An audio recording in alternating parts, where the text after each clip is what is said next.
Today I'm gonna make sourdough out of ginger bug.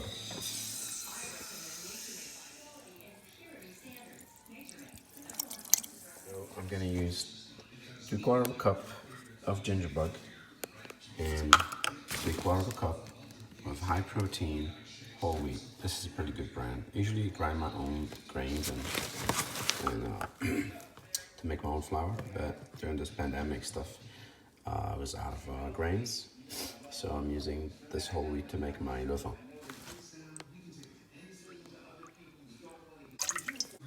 Don't forget to feed your ginger bug every time you use it.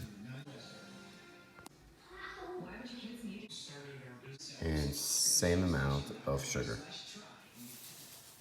I just eyeball it. You lock it and shake it very well and put it aside. You hear that? Yeah. Open it, keep it a little bit loose. You hear that? Not too tight. All right, we're back making our levain. Here's our 3/4 cups of ginger bug, and I'm gonna add 3/4 cups of whole wheat. Take a spatula, wooden spatula, the back of a spatula, and just mix it as such. Ginger bug is super active. It was super active. I've had it for a while. I always fed it. So you see those bubbles? That's from the wild yeast from the ginger bug. So mix it like this.